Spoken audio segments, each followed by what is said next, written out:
Welcome students. इस lesson में हम डिस्कस करने वाले हैं journal entries. But journal entries discuss करने से पहले हम इम्पोर्टेंट टर्म्स जो अकाउंटेंसी में यूज होते हैं वो डिस्कस करेंगे। Rules of debit and credit discuss करेंगे। फिर एंड में हम आने वाले नेक्स्ट लेसन्स में जर्नल एंट्रीज को डिस्कस करेंगे। जर्नल एंट्रीज अकाउंटेंसी में बहुत इंपॉर्टेंट होती है। सभी ट्रांजैक्शंस अकाउंटेंसी में जर्नल एंट्रीज के थ्रू ही रिकॉर्ड किए जाते हैं।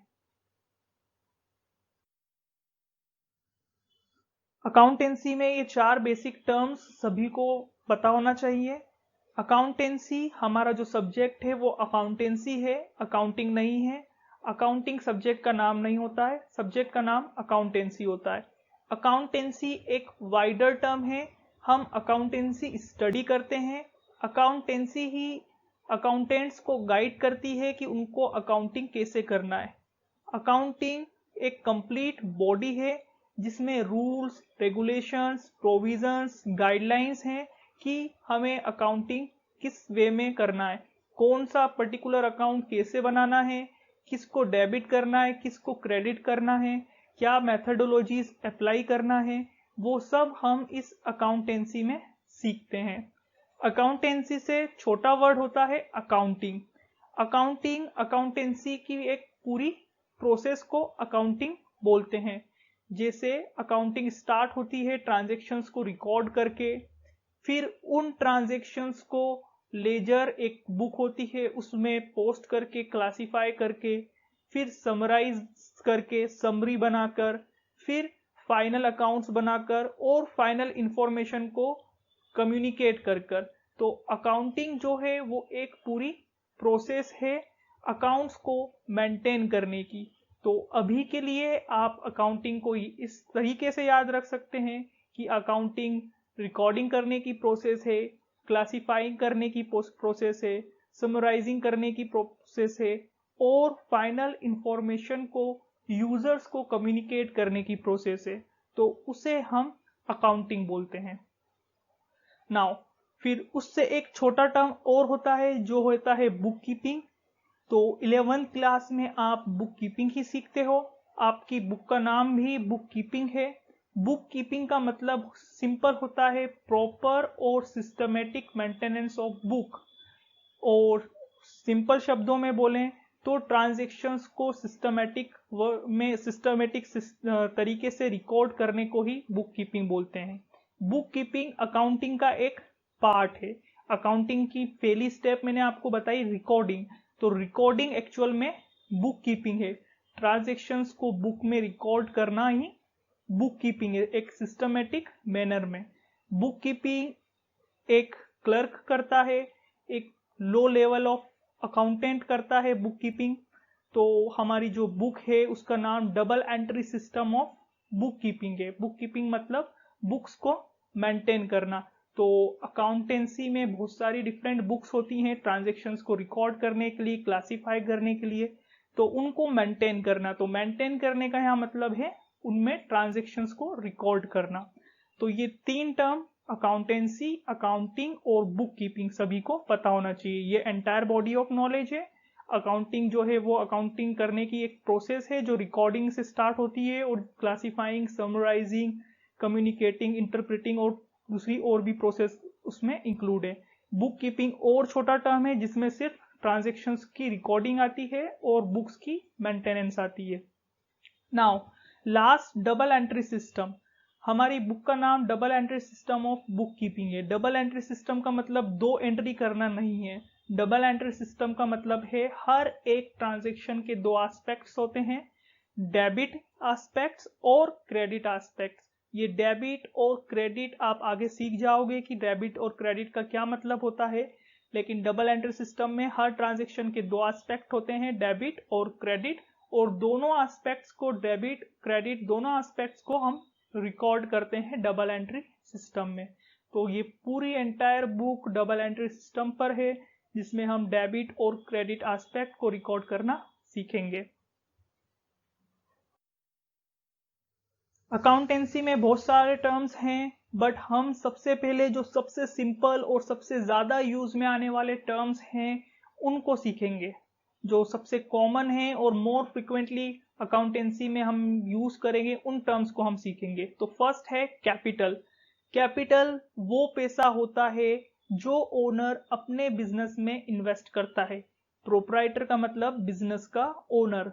तो बिजनेस का मालिक जितने भी पैसे अपनी फर्म में अपने बिजनेस में इन्वेस्ट करेगा उसी को कैपिटल बोलेंगे। सपोज मैंने 1 लाख रुपीज से बिजनेस स्टार्ट किया, तो मैंने बिजनेस में 1 लाख रुपीज का निवेश किया, इन्वेस्ट किया, तो उसी को कैपिटल बोलेंगे।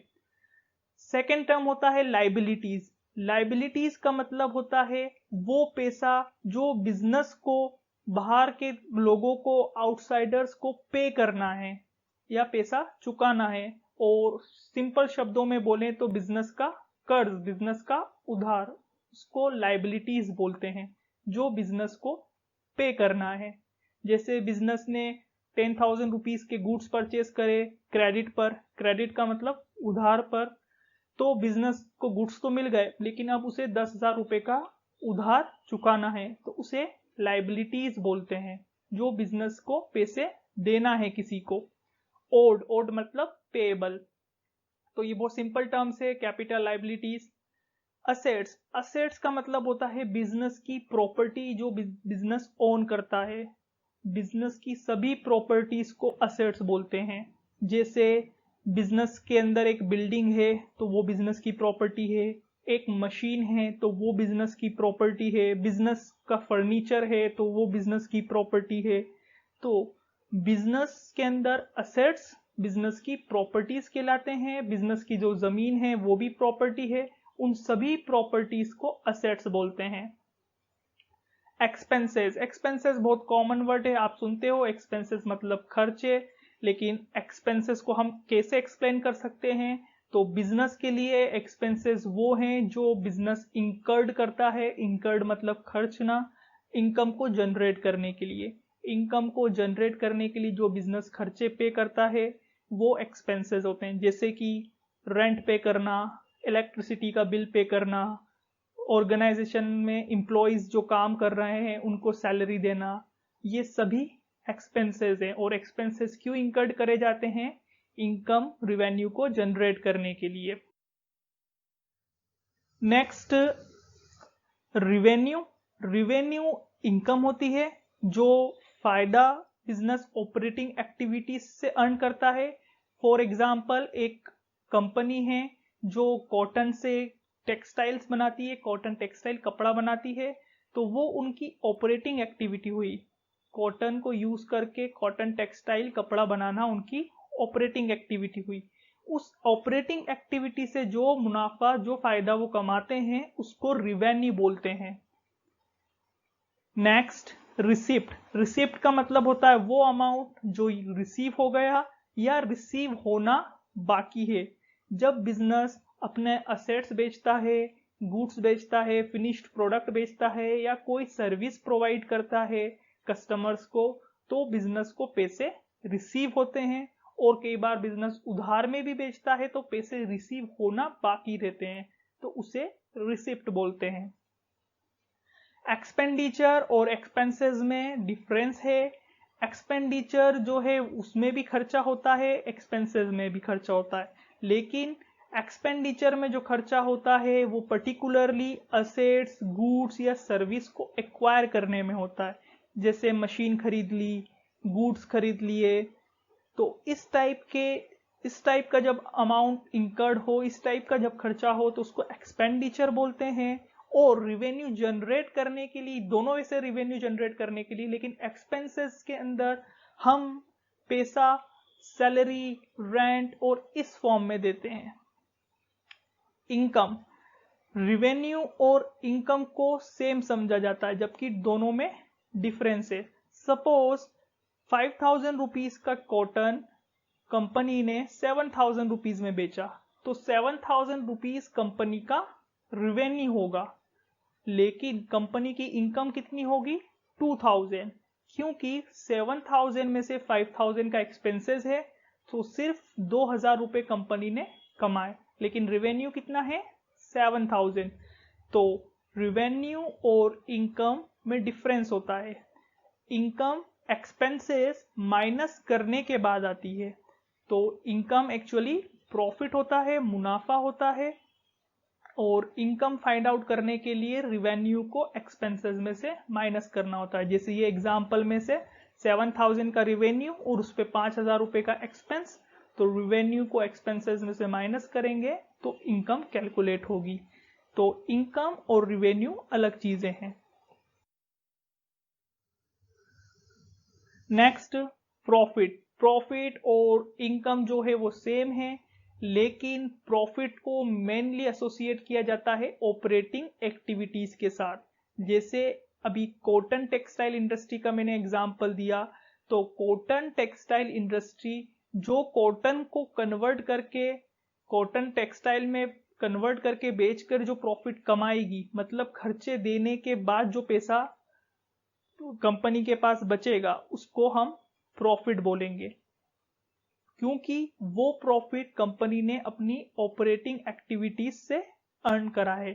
उसी वे में गेन भी होता है।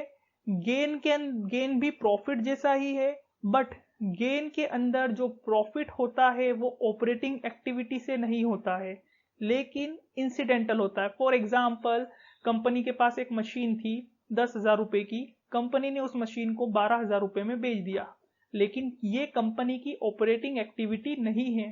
कंपनी का मेन काम जो है वो कॉटन की प्रोसेसिंग करके कॉटन टेक्सटाइल बनाना है।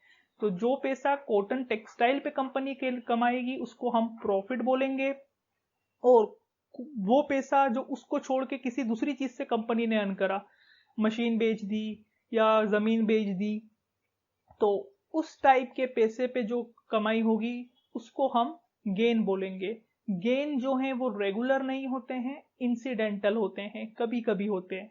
और जो प्रॉफिट है वो रेगुलर रहता है, क्योंकि कंपनी का मेन पर्पस ही वही है। मेन पर्पस ही कंपनी का कॉटन टेक्सटाइल मैन्युफैक्चर करना है।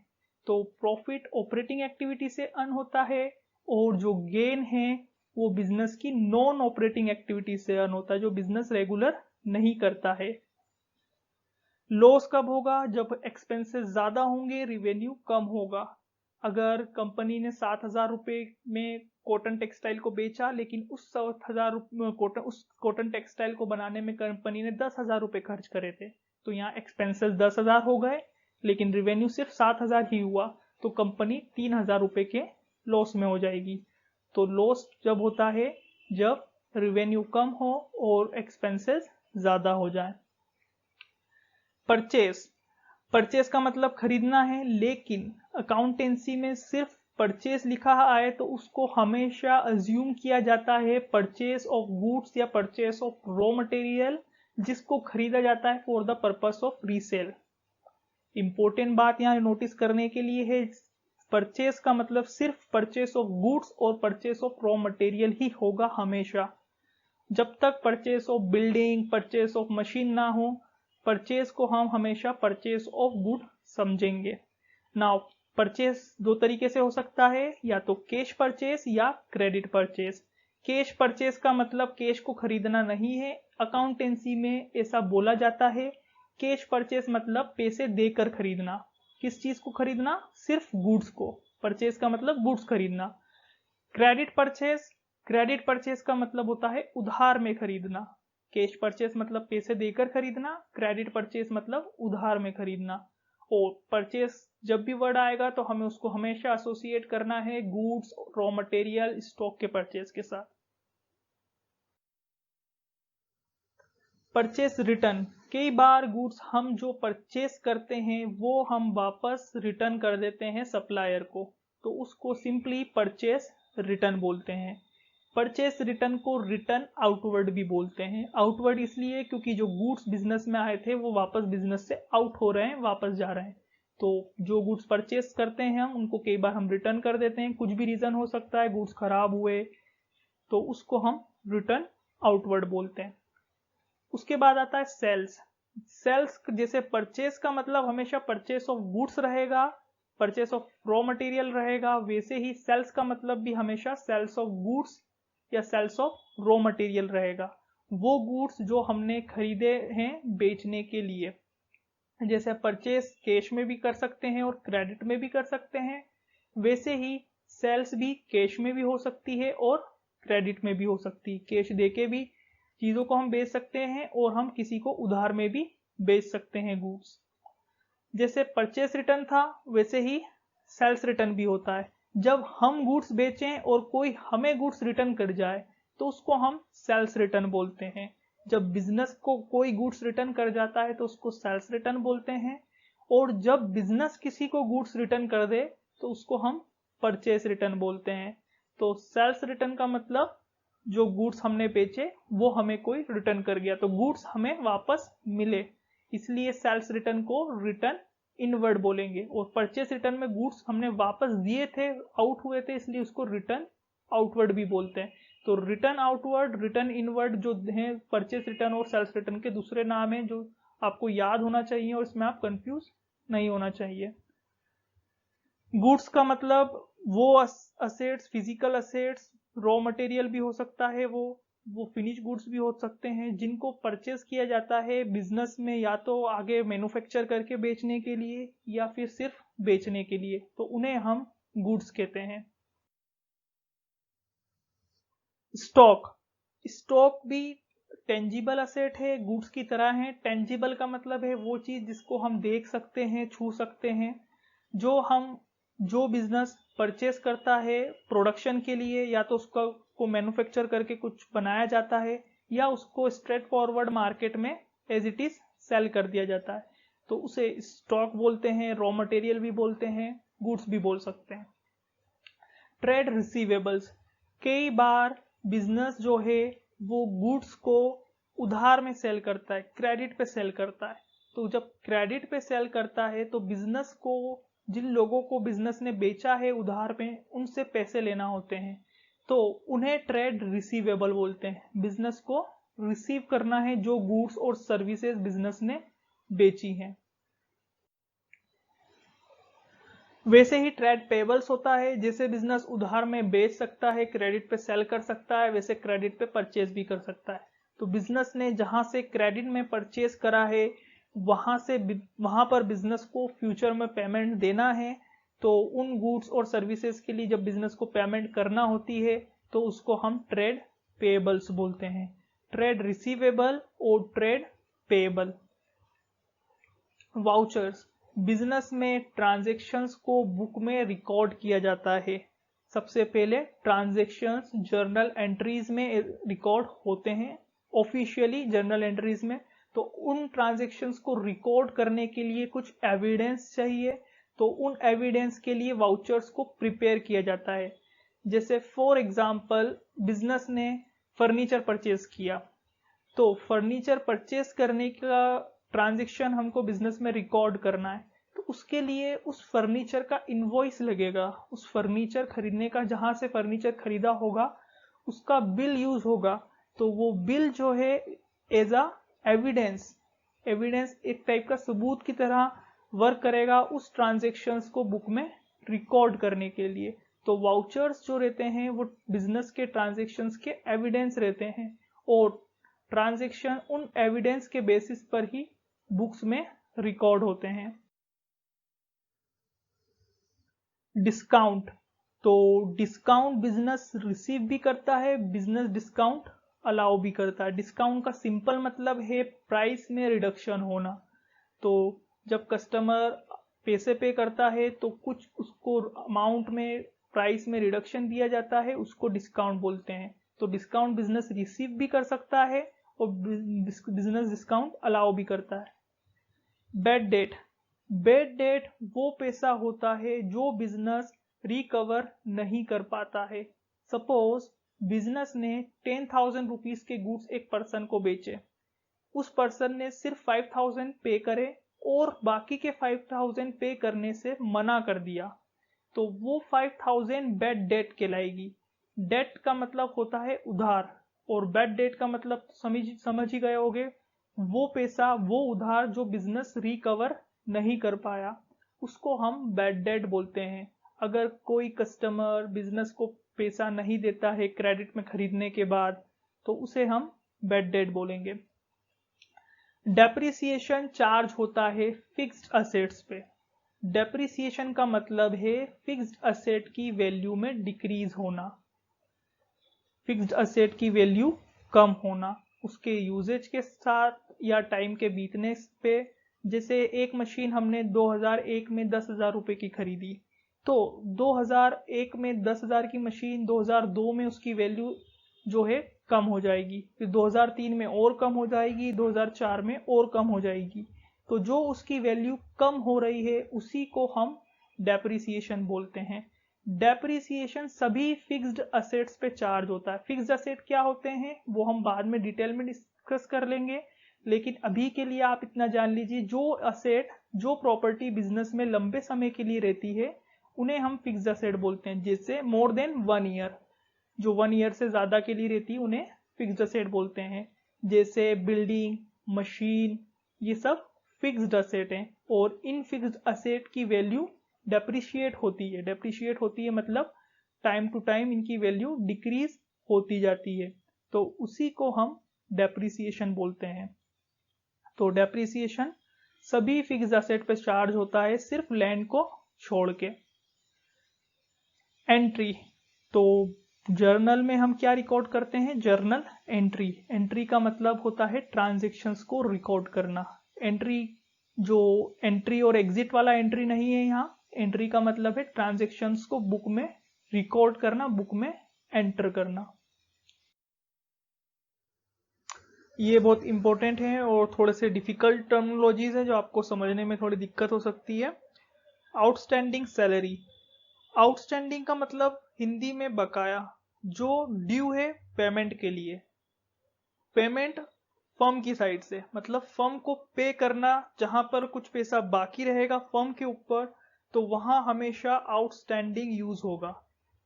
जैसे आउटस्टैंडिंग सैलरी, वर्कर्स ने 1 मंथ 2 मंथ काम किया है, उनको सैलरी देना बाकी है जबकि सैलरी देने का टाइम निकल चुका है, तो उसको आउटस्टैंडिंग सैलरी बोलेंगे। कोई भी एक्सपेंसेस जो फर्म को पे करना है, फर्म के लिए ड्यू कर हो गया है पेमेंट के लिए, उसको पे करने का टाइम आ चुका है और फर्म ने अभी तक उस एक्सपेंस को पे नहीं करा है, तो वो आउटस्टैंडिंग कहलाता है। आउटस्टैंडिंग सैलरी भी हो सकती है, आउटस्टैंडिंग रेंट भी हो सकती है, आउटस्टैंडिंग कमीशन, आउटस्टैंडिंग इंटरेस्ट। तो सभी का मतलब एक ही रहेगा, which is due for payment. Due for payment को हम आउटस्टैंडिंग लिखेंगे। और एक इंपॉर्टेंट चीज, यहां हमेशा पेमेंट के लिए आउटस्टैंडिंग लिखना है। आप ऐसे नहीं बोल सकते आउटस्टैंडिंग रेंट रिसीव, मतलब रेंट रिसीव करना बाकी है। तो रिसीविंग एंड के लिए हमारे पास दूसरी टर्मिनोलॉजी है, और पेइंग एंड के लिए जहां फर्म को पे करना बाकी है तो वहां हम लिखेंगे आउटस्टैंडिंग। वैसे आउटस्टैंडिंग होता है तो उसका अपोजिट प्रीपेड भी हो सकता है। आउटस्टैंडिंग में हमने टाइम आने पर भी पे नहीं किया, और प्रीपेड में हम टाइम से पहले पे कर देते हैं। एडवांस में जब फर्म पेमेंट करता है तो हम उसको प्रीपेड बोलते हैं। एडवांस पेमेंट नॉर्मली हम बोलते हैं, बट अकाउंटेंसी में बेटर यही है कि आप एडवांस पेमेंट को डिस्करेज करें, एडवांस पेमेंट नहीं बोलें और उसकी जगह प्रीपेड बोलें। तो प्रीपेड रेंट, सपोज जुलाई में अगस्त की और अक्टूबर 2 महीने की रेंट पहले से दे दी टाइम से पहले अभी, तो उसको हम प्रीपेड रेंट बोलेंगे। तो प्रीपेड वो एक्सपेंसेस, वो खर्चे होते हैं जो टाइम से पहले पे हो जाते हैं या किसी चीज को यूज करने से पहले हम पे कर देते हैं, तो उसको प्रीपेड बोलते हैं। तो रेंट भी प्रीपेड हो सकती है, कमीशन भी प्रीपेड हो सकता है, प्रीपेड सैलरी भी हो सकती है। हम अपने एम्प्लॉयज को टाइम से पहले सैलरी अगर दे देते हैं तो वो प्रीपेड सैलरी होगी।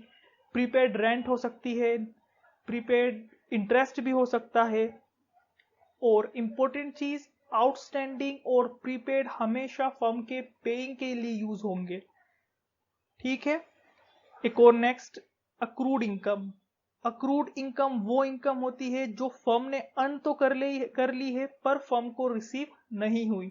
जैसे आउटस्टैंडिंग में फर्म ने सर्विस यूज कर ली, जो अपार्टमेंट था वो यूज कर लिया, लेकिन रेंट पे नहीं करी। तो जैसे यहाँ पे फर्म टाइम आने पर पे नहीं कर रहा है, उसी वे में अक्रूड के अंदर टाइम आने पर फर्म को पे नहीं किया जा रहा है, फर्म ने पैसे रिसीव नहीं करे, तो उस टाइप की इनकम को अक्रूड इनकम बोलते हैं। तो पेइंग एंड पे जो चीज आउटस्टैंडिंग थी, रिसीविंग एंड पे वो चीज अक्रूड इनकम कहलाती है। जैसे फर्म का कुछ वर्क था, फर्म ने वो वर्क कंप्लीट कर दिया, उसके बाद भी फर्म को अभी तक कमीशन नहीं मिला है। जो पर्सन है वो पैसे देगा, बैड डेट नहीं है, वो पैसे देगा, लेकिन अभी तक उसने पैसे नहीं दिए हैं, उसको अक्रूड कमीशन बोलते हैं। तो अक्रूड कमीशन हो सकता है, अक्रूड अक्रूड इंटरेस्ट हो सकता है, अक्रूड रेंट भी हो सकता है। अक्रूड रेंट जब होगा जब रेंट रिसीव होना बाकी हो। अक्रूड सैलरी, अक्रूड वेजेस नहीं होता है, क्योंकि सैलरी और वेजेस हमेशा फर्म पे करेगा, क्योंकि फर्म एक बिजनेस है, तो फर्म को सैलरी और वेजेस रिसीव नहीं होती। सैलरी और वेजेस फर्म हमेशा अपने एम्प्लॉइज को पे करता है। रेंट फर्म रिसीव भी करता है, पे भी करता है। इंटरेस्ट फर्म रिसीव भी करता है, पे भी करता है। कमीशन भी फर्म रिसीव भी करता है, पे भी करता है। तो अक्रूड इनकम वो इनकम जो फर्म ने कमा तो ली, लेकिन उसके पैसे फर्म को नहीं मिले। जैसे आउटस्टैंडिंग वो एक्सपेंस जो फर्म ने यूज तो कर लिया, पर फर्म ने उसके पैसे नहीं दिए। अक्रूड इनकम में फर्म को पैसे नहीं मिले। Advance income, advance income prepaid expenses जैसा है। जब टाइम से पहले हम किसी को पेमेंट कर देते हैं तो हम उसे प्रीपेड बोलते हैं। और टाइम से पहले कोई फर्म को पेमेंट कर दे, बिजनेस को अगर पेमेंट कर दे, तो उसको एडवांस इनकम बोलेंगे। टाइम से पहले ही, सर्विस देने से पहले ही इनकम को रिसीव हो जाए तो उसको हम एडवांस इनकम बोलेंगे। फॉर एग्जाम्पल, हमें किसी का कोई वर्क करना है, कोई सा टास्क फिनिश करना है, उसका हमें कमीशन मिलेगा। टास्क किए बिना ही अगर हमें कमीशन मिल जाए, टाइम से पहले ही, वर्क करे बिना ही, सर्विस देने से पहले ही, तो उस टाइप की इनकम को हम एडवांस इनकम बोलते हैं। तो आउटस्टैंडिंग सैलरी, प्रीपेड, ये पेइंग एंड के लिए यूज करोगे आप। अक्रूड इनकम और एडवांस इनकम, ये दोनों रिसीविंग एंड के लिए यूज करोगे आप। मॉडर्न अमेरिकन अप्रोच स्टडी करेंगे हम। मॉडर्न अमेरिकन अप्रोच को यूज कर हम फर्स्ट अकाउंट्स को आइडेंटिफाई करना सीखेंगे कि अकाउंट कौन सी कैटेगरी में आता है। सेकेंड, हम सीखेंगे कि उस अकाउंट को हमें डेबिट करना है या क्रेडिट। डेबिट करना, क्रेडिट करना हम नेक्स्ट लेसन में सीखेंगे। एक और अप्रोच होती है ट्रेडिशनल अप्रोच। ट्रेडिशनल अप्रोच में हम अकाउंट्स को तीन कैटेगरी में क्लासिफाई करते हैं, रियल, पर्सनल, नॉमिनल। और ट्रेडिशनल अप्रोच को इंग्लिश अप्रोच भी बोलते हैं, बट ये अप्रोच हम अभी नहीं पढ़ने वाले, हम इस अप्रोच को बाद में पढ़ेंगे। अभी हम स्टडी करेंगे modern American approach. Modern American approach में अकाउंट्स को 5 कैटेगरी में क्लासिफाई करते हैं, assets, expenses, liability, revenue, capital. Assets आप पढ़ चुके हो, फाइनेंशियल प्रॉपर्टी बिजनेस की बिल्डिंग, बिजनेस की लैंड, बिजनेस की plant, machinery, raw material, stock, वो सभी असेट्स कहलाते हैं। एक्सपेंसेस बिजनेस को रन करने के लिए, बिजनेस को चलाने के लिए जो बिजनेस खर्चा करता है उसी को एक्सपेंसेस बोलते हैं। रेंट देना, सैलरी देना, वेजेस देना, वो सब एक्सपेंसेस रहते हैं बिजनेस को चलाने के लिए। लायबिलिटी जो बिजनेस के ऊपर उधार है, बिजनेस के ऊपर जो कर्ज है, उसे हम लायबिलिटीज बोलते हैं।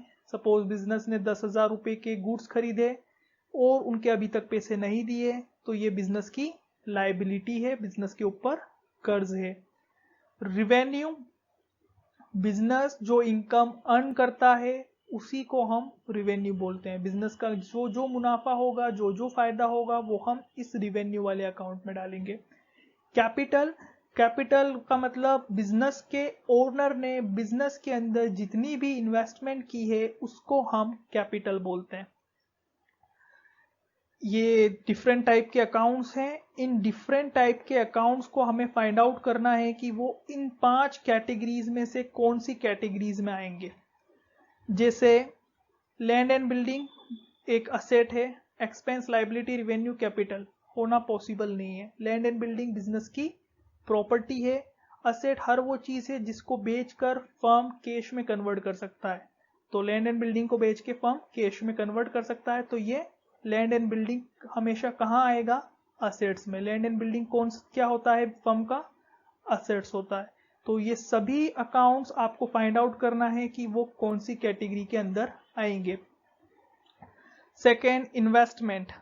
इन्वेस्टमेंट का मतलब होता है बिजनेस ने कुछ पैसा कहीं शेयर्स परचेस करने में, स्टॉक परचेस करने में, या फिर कहीं पे डिबेंचर परचेस करने में इन्वेस्ट किए हैं, तो उसे इन्वेस्टमेंट बोलते हैं। तो उसको बेच के भी फर्म कैश में कन्वर्ट कर सकता है, तो वो भी बिजनेस के असेट्स हैं। रमेश, डेटर। रमेश एक पर्सन है जो डेटर है। रमेश तो एक इंडिविजुअल का नाम है। डेटर का मतलब होता है वो पर्सन जिससे हमें पैसे लेना है। सपोज एक पर्सन को हमने गुड्स बेचे 5000 रुपीज के, उसने 5000 रुपीज नहीं दिए, पर वो हमें 1 महीने बाद देगा, तो वो 1 महीने तक हमारा डेटर है। डेटर वो जिससे पैसे लेना बाकी है, ठीक है। तो रमेश 1 महीने बाद जब पैसे देगा, तो जब तक रमेश डेटर है, तो रमेश उस समय तक क्या कहलाएगा? हमारा असेट। असेट वो हर एक चीज है जो हमें फ्यूचर में पैसे देती है। फिर एक्साइज ड्यूटी, इंपोर्ट एक्सपोर्ट पर दिए जाने वाला टैक्स एक्साइज ड्यूटी। तो एक्साइज ड्यूटी भी एक टाइप का एक्सपेंस है। फिर आती है सैलरी। हमारी ऑर्गेनाइजेशन में काम करते होंगे कुछ वर्कर्स जिनको हमें पैसे देना होंगे, तो हर वो चीज जिसके हमें पैसे देना है बिजनेस को चलाने के लिए, वो सब एक्सपेंसेस हैं। तो यहाँ पर हमें पैसे पे करना रहते हैं वर्कर्स को, सैलरी, तो सैलरी एक्सपेंसेस में आप क्लासिफाई करोगे। Then comes creditors. Creditors debtors के जस्ट अपोजिट्स। डेटर्स वो थे जिनसे हमें फ्यूचर में पैसे लेना थे, तो क्रेडिटर्स वो हैं जिन्हें हमें फ्यूचर में पेमेंट देना है। जैसे क्रेडिटर्स जिनको पैसे देना है, डेटर्स जिनसे हमें फ्यूचर में अमाउंट रिसीव करना है। बैंक, बैंक का यहाँ पर simply meaning bank overdraft. Bank overdraft का मतलब होता है negative balance of a bank. जब हम बैंक से अमाउंट जो हमारा बैंक में डिपॉजिट है उससे ज्यादा जब बिजनेस पैसा बैंक में से निकाल लेता है, तो बैंक में नेगेटिव बैलेंस हो जाता है। उसी नेगेटिव बैलेंस को बैंक ओवरड्राफ्ट बोलते हैं। जो क्रेडिट कार्ड होल्डर्स रहते हैं उनको बैंक ओवरड्राफ्ट की फैसिलिटी मिलती है। कैपिटल का मतलब ओनर की इन्वेस्टमेंट, तो कैपिटल सिर्फ कैपिटल में क्लासिफाई होगा। बैड डेट, बैड डेट वो पैसा होता है जो डेटर हमें पे नहीं करते हैं। डेटर से सपोज हमें कुछ अमाउंट रिसीव करना है और अगर वो पैसा वो डेटर पे नहीं करते हैं तो वो बैड डेट बन जाती है। बी साइलेंट है, इसको डेट पढ़ते हैं, बैड डेट। और डेट का मतलब कर्ज होता है, तो वो अमाउंट जो रिकवर नहीं हुआ उसको हम बैड डेट बोलते हैं। बैड डेट जो है वो एक टाइप का फर्म के लिए लॉस है, तो उसको भी हम एक्सपेंसेस के अंदर ही क्लासिफाई करेंगे। बैड डेट रिकवर, जब एक बार बैड डेट हो जाए और उसके बाद डेटर आकर अमाउंट पे कर दे फर्म को, तो वो बैड डेट रिकवर होती है। तो बैड डेट जो थी वो फर्म के लिए एक्सपेंसेस थी, तो बैड डेट रिकवर्ड फर्म के लिए गेन हो जाता है। तो बैड डेट रिकवर्ड को हम रेवेन्यू के अंदर क्लासिफाई करते हैं। फिर परचेस, यहाँ पर परचेस का मतलब सिर्फ गुड्स, रॉ मटेरियल या स्टॉक परचेस करना कहलाता है। Purchase of building, purchase of machinery एक डिफरेंट चीज होती है। परचेस लिखा होता है तो परचेस ऑफ गुड्स ही हम उसको कंसिडर करते हैं। तो परचेस जो है वो एक्सपेंसेस है, फर्म के लिए खर्चा है। कई बार गुड्स जो फर्म परचेस करता है, बिजनेस परचेस करता है, उसको बिजनेस रिटर्न कर देता है, तो वो हम उसको परचेस रिटर्न बोलते हैं। और परचेस रिटर्न का दूसरा नाम रिटर्न आउटवर्ड भी होता है, जो हम एक बार डिस्कस कर चुके हैं। तो परचेस जो है वो एक्सपेंसेस में आता है, तो परचेस रिटर्न और रिटर्न आउटवर्ड जो है वो रिवेन्यू में आता है। क्योंकि जब हमने गुड्स परचेस करे थे तो हमने कैश की पेमेंट करी थी, और अब जब हमने गुड्स रिटर्न करे हैं तो हमें वापस से कैश रिसीव हुआ है, वापस से अमाउंट मिला है, तो परचेस रिटर्न जो है वो रिवेन्यू में आता है। और परचेस रिटर्न का दूसरा नाम रिटर्न आउटवर्ड्स है, क्योंकि रिटर्न आउटवर्ड्स जो गुड्स हमने खरीदे थे वो वापस रिटर्न हो रहे हैं, बाहर जा रहे हैं, तो आउटवर्ड।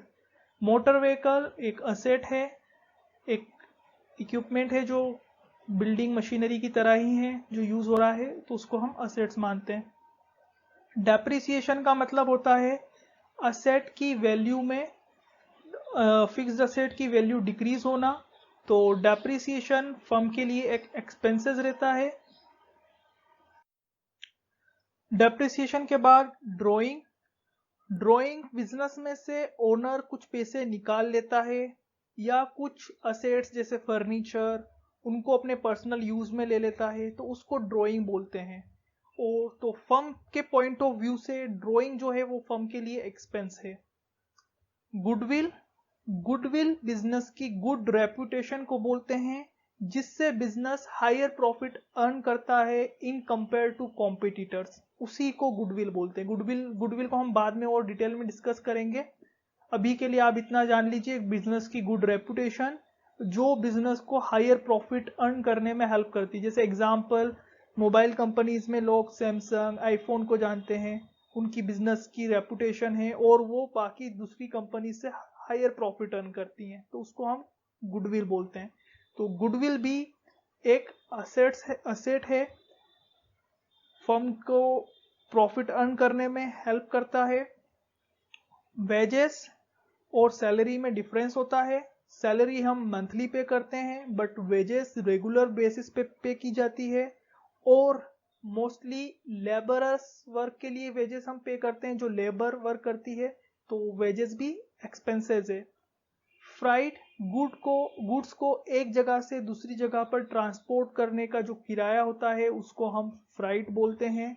लॉन्गर डिस्टेंस के लिए फ्राइट यूज होता है, तो फ्राइट भी फर्म का एक्सपेंस है। रिपेयर, जो मशीन इक्विपमेंट्स उनको रिपेयर करना पड़ता है, वो भी फर्म का एक एक्सपेंस है, फर्म का एक खर्चा है। सेल्स का मतलब यहाँ गुड्स की सेल है, और जैसे परचेस का मतलब गुड्स को परचेस करना था, सेल्स का मतलब गुड्स को सेल करना है। तो गुड्स को सेल करने को हम सेल्स लिखते हैं। तो जो गुड्स हम परचेस करते हैं उनको आगे सेल्स किया जाता है। तो परचेस एक्सपेंस हुआ करता था, तो सेल्स जो है वो प्रॉफिट अर्निंग करने में हेल्प करेगा, तो सेल्स को हम क्लासिफाई करेंगे रिवेन्यू में। तो सेल्स को क्लासिफाई करते हैं रिवेन्यू में।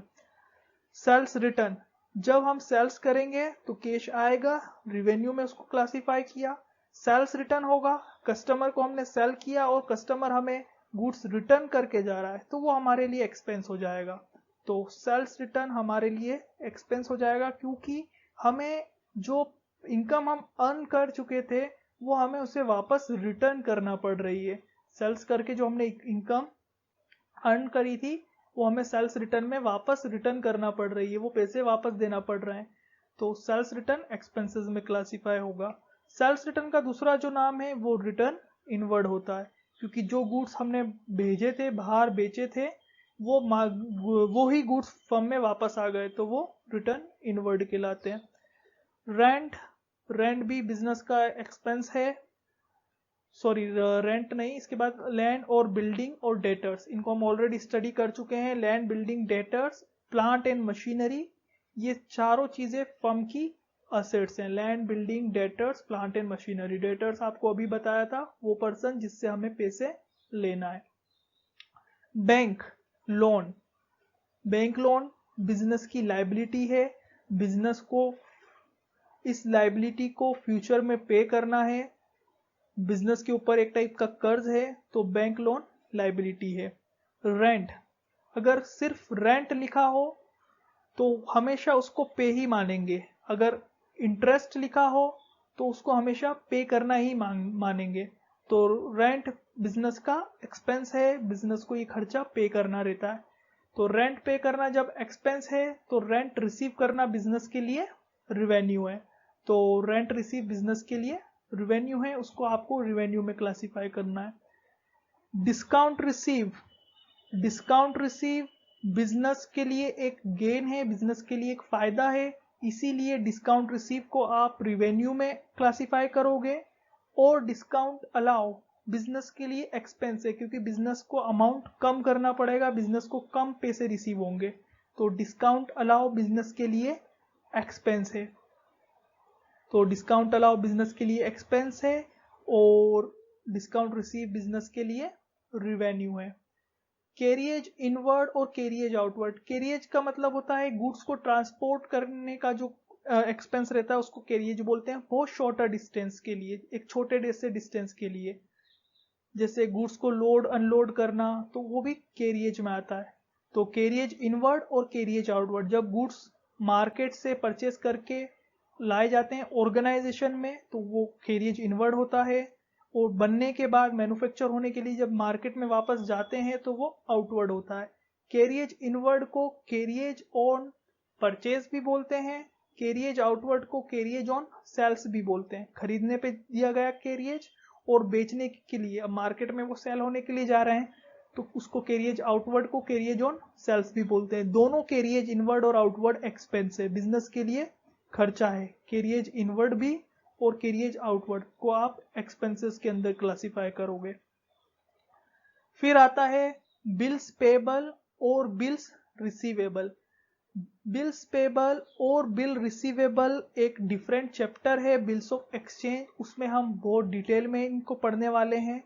अभी के लिए आप इतना समझ लीजिए कि जब गुड्स को क्रेडिट में सेल या परचेस किया जाता है तो बिल्स ऑफ एक्सचेंज का यूज किया जाता है। बिल्स ऑफ एक्सचेंज जो है वो पेमेंट की गारंटी के लिए जो ट्रेडर्स हैं वो यूज करते हैं, उसी को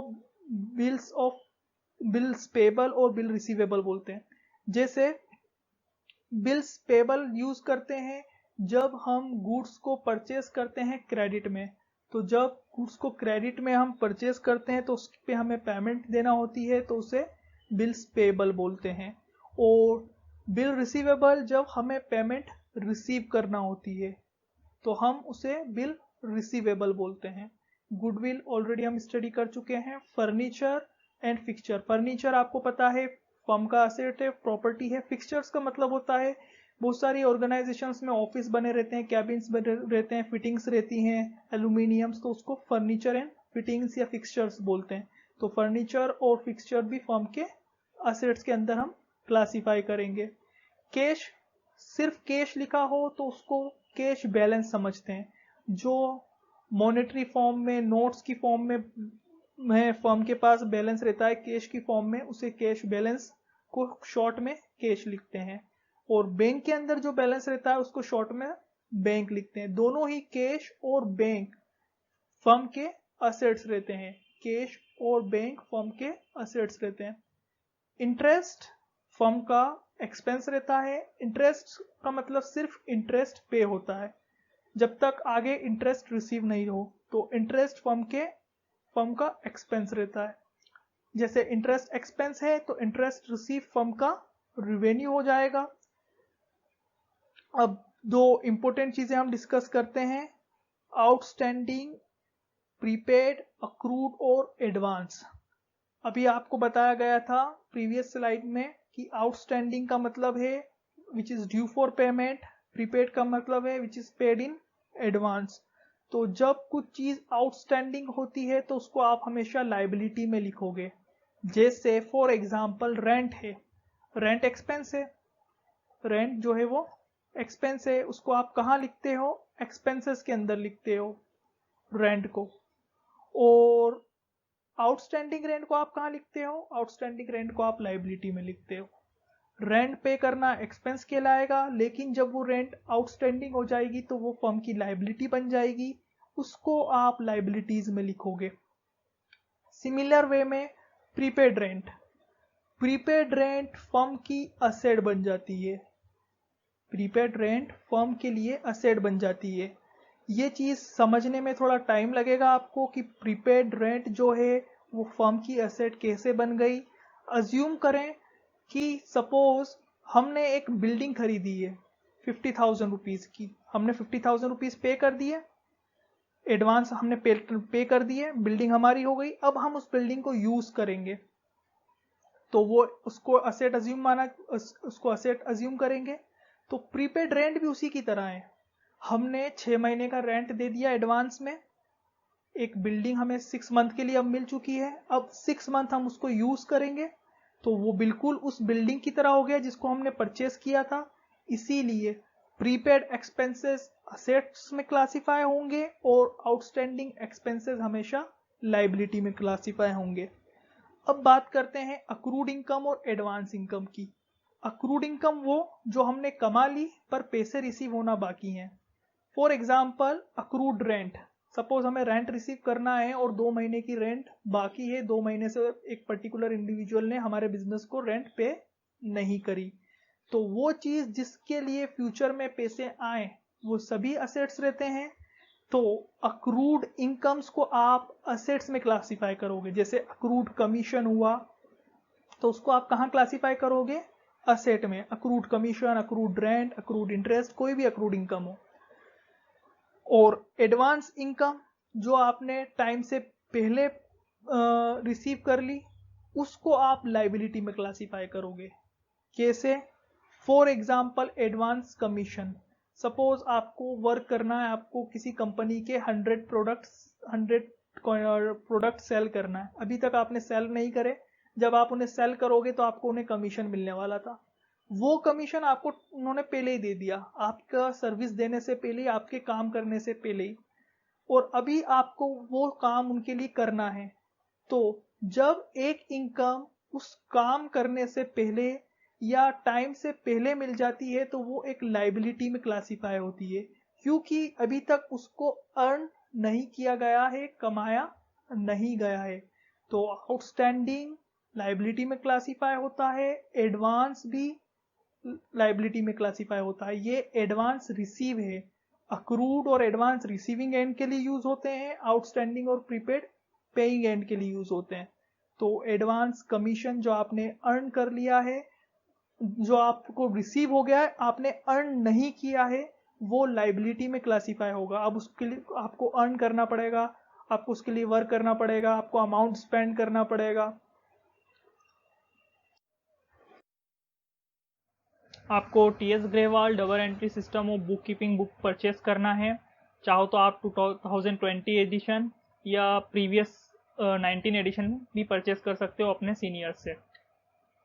अभी जो हमने डिस्कस करा वो 2 चैप्टर में से डिस्कस किया है, chapter number 2 basic of accounting और chapter number 6 accounting procedure rules of debit and credit. इन 2 चैप्टर में से हमने थोड़ा बहुत डिस्कस किया है। आपको होमवर्क में ये 5 क्वेश्चंस पीडीएफ फाइल में मैं शेयर कर दूंगा। इन्हें आपको फेयर कॉपी में सॉल्व करना है और ऐसे सॉल्व करना है। एक ऐसे बॉक्स बनाना है हर एक क्वेश्चन में, जो असेट हो उसको असेट में लिखना है, एक्सपेंस को एक्सपेंस में, लाइबिलिटीज को रिवेन्यू को, कैपिटल को। फेयर कॉपी में करना है, क्वेश्चन नहीं लिखना है, और क्वेश्चन आपको यहाँ से नहीं देखना है, उसके लिए आपको अलग से पीडीएफ मिलेगा।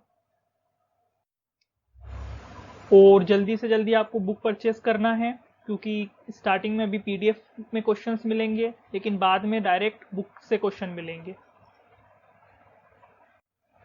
क्वेश्चन मत लिखना, सिर्फ आंसर, कभी भी किसी भी उसमें क्वेश्चंस को नहीं लिखना है, सिर्फ सॉल्यूशन ही फेयर कॉपी में लिखना है आपको। और फेयर कॉपी में मिस्टेक हो जाए तो कोई बात नहीं।